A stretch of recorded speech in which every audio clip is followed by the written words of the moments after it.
আল্লাহ তাআলা বলেন ওয়ায়ুথিরুনা আলা আনফুসিহিম ওয়ালাউ কানা বিহিম খাসাসা। হাবিব মুহাম্মদ সাল্লাল্লাহু আলাইহি ওয়াসাল্লাম, আপনার সাহাবীদের মধ্যে এমন উন্নত চরিত্রের মানুষ আছে যারা নিজেদের ক্ষুধাকে বরদাস্ত করে কিন্তু অন্যকে প্রাধান্য দেয়। সুবহানাল্লাহ। আল্লাহর হাবিব সাল্লাল্লাহু আলাইহি ওয়াসাল্লামের একজন সাহাবী মদিনাতুল মুনাওয়ারায় 3 দিন যাবত না খেয়ে রোজা রাখলেন।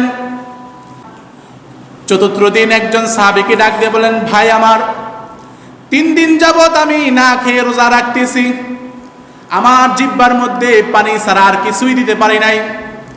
3 দিন যাবত রোজা রাখছি, সেহরি করেছি পানি দিয়ে, ইফতার করেছি পানি দিয়ে, আজকে আমি আপনার বাড়িতে মেহমান হতে চাই।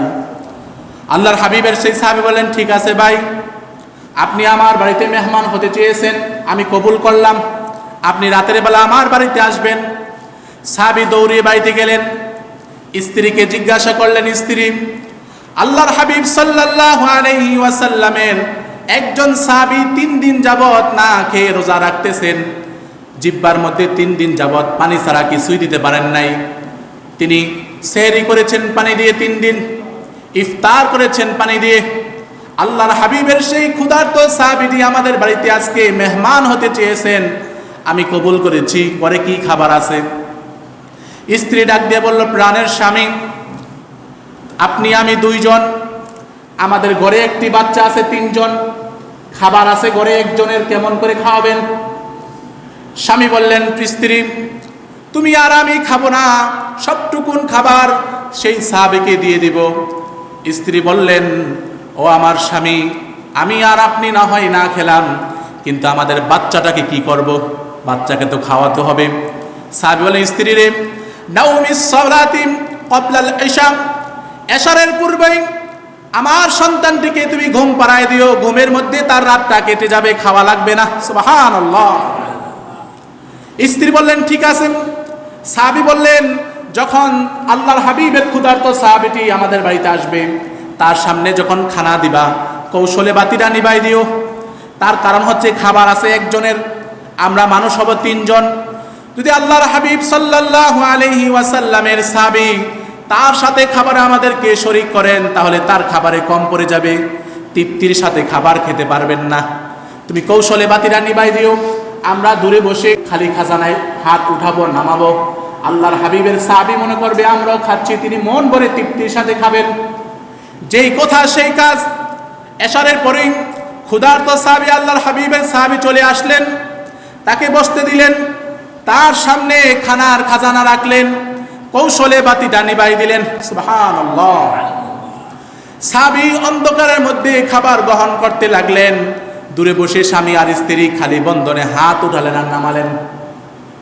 আল্লাহর হাবিবের ক্ষুধার্ত সাহাবী তৃপ্তির সাথে খাবার গ্রহণ করলেন, তৃপ্তির সাথে খাবার খেয়ে সাহাবী চলে গেলেন।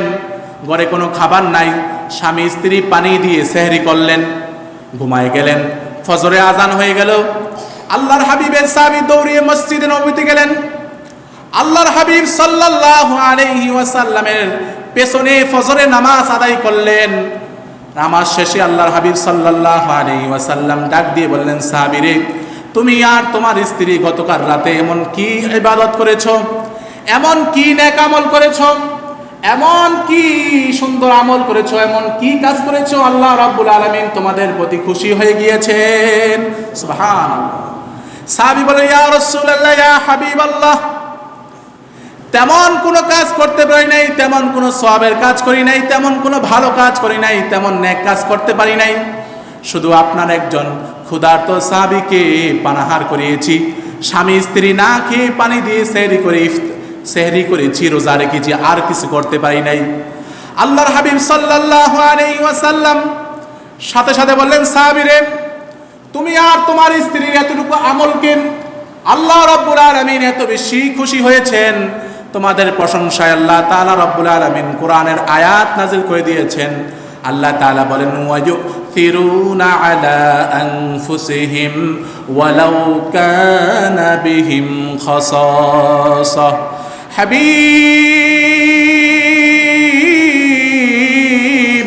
মুহাম্মদ সাল্লাল্লাহু আলাইহি ওয়াসাল্লাম, আপনার সাহাবীদের মধ্যে এমন উন্নত চরিত্রের মানুষ আছে যারা নিজেদের ক্ষুধাকে বরদাস্ত করে কিন্তু অন্যকে প্রাধান্য দেয়। সুবহানাল্লাহ ওয়া বিহামদিহি সুবহানাল্লাহিল আযীম।